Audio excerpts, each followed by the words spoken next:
Bendiga, profesor Carlos Condori, Dios le bendiga, compañeros. En esta parte nos ha tocado los eventos más significativos del periodo intertestamentario. ¿Y qué es ese periodo? Es el tiempo que transcurre entre los escritos del Antiguo y el Nuevo Testamento. Este periodo se dio desde la época del profeta Malaquías en los años 440 a.C.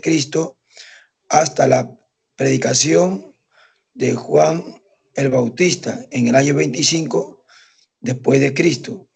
Este periodo cubre aproximadamente 400 años de silencio, que pasó muchas cosas, muchos acontecimientos. La atmósfera política, religiosa y social de Israel cambió significativamente durante todo este periodo.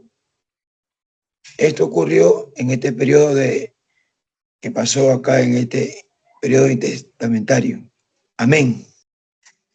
Muy bien, continuamos entonces con estos acontecimientos importantes. Tenemos que mencionar al Imperio Romano. Como punto número 1, podemos señalar el fin del Imperio Babilónico y el comienzo del dominio persa en el año 539. Babilonia, pues que había destruido totalmente y llevado cautivo al pueblo judío, cayó en el año 539 a.C. ante los medo-persas.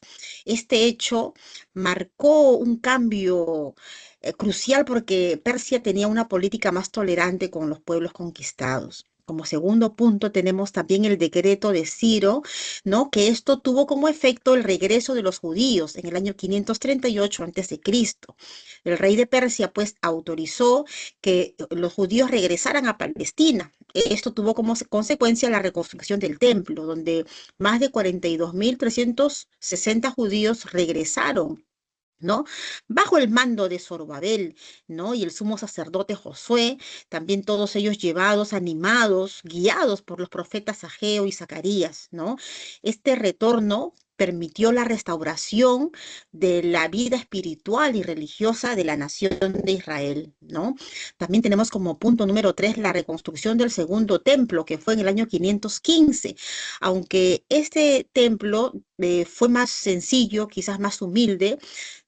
Nuevamente se convirtió en un lugar importante porque empezaron a buscar a Dios, ¿no? Se constituyó el centro espiritual de Israel, ¿no? Para acercarse a Dios. Siglos después, con Herodes el Grande, en el año 19 antes de Cristo, ya se mejoró, ¿no? Y este fue ya el templo en los tiempos de Jesús. Como punto número 4, tenemos también la formación y el fortalecimiento de las sinagogas. Durante el exilio, los judíos comenzaron a reunirse en sinagogas, ¿no? ¿Para qué? Para leer la ley, para leer, pues, ¿no? La Torá, para orar, para enseñar.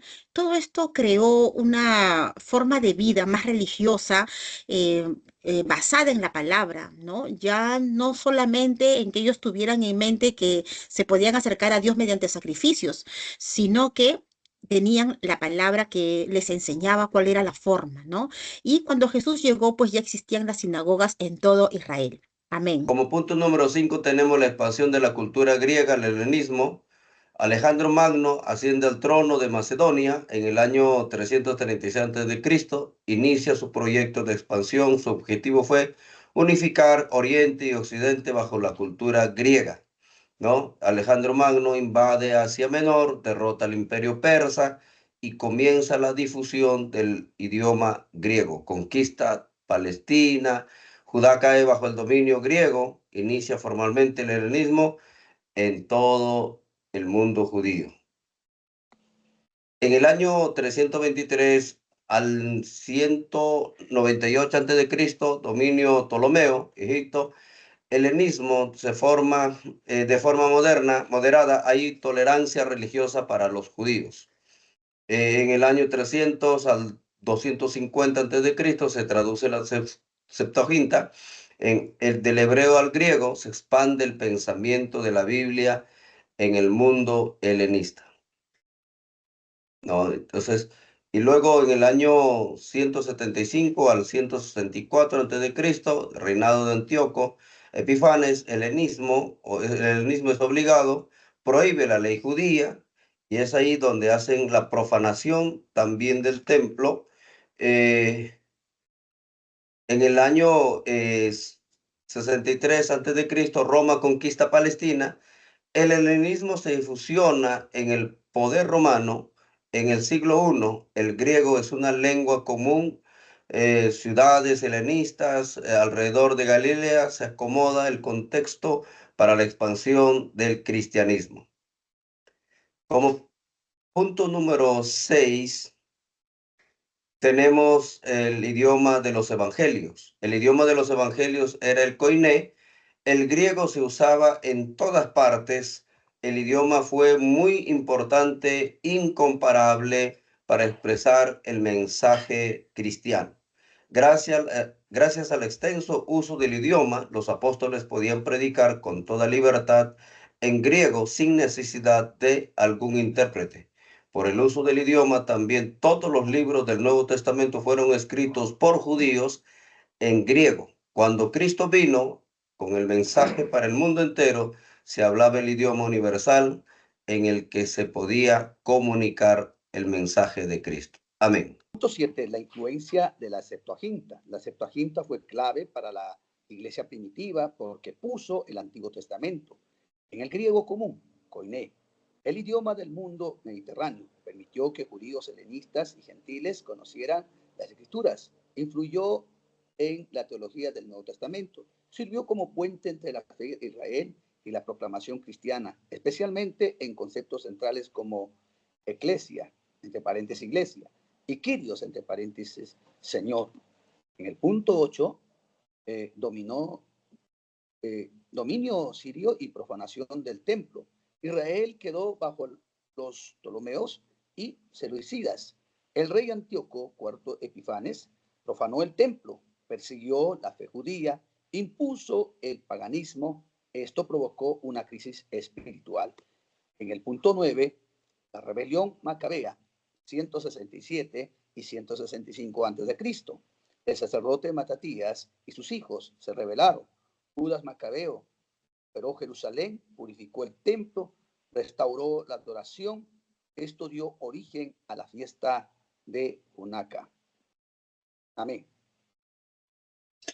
Entre los eventos más importantes dentro del periodo intertestamentario tenemos también el gobierno de Asmoneo y Juan Hircano I.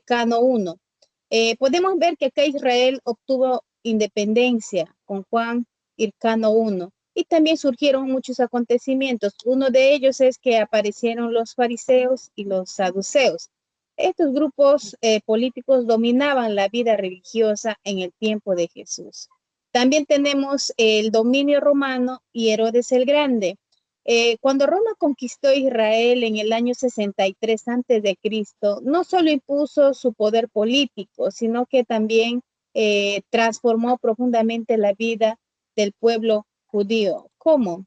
Trajeron paz, también trajeron seguridad. Entonces Herodes gobernó cuando Jesús nació. Y para terminar, en conclusión, hemos llegado como grupo que el periodo intertestamentario no fue un tiempo vacío, sino que una etapa de preparación divina, aunque no hubo profetas en ese tiempo, sino sin embargo, Dios actuó por medio de los acontecimientos históricos, por medio de los imperios, por medio del idioma griego y también por medio de la traducción de la Biblia. De esta manera se creó un ambiente espiritual y cultural adecuado. Por lo tanto, cuando llegó el tiempo señalado, el mundo estaba listo para recibir a Jesucristo. Y finalmente podemos afirmar que todo este periodo que ha pasado fue parte del plan perfecto de Dios para traer salvación a la humanidad. Muchas gracias. Dios los bendiga.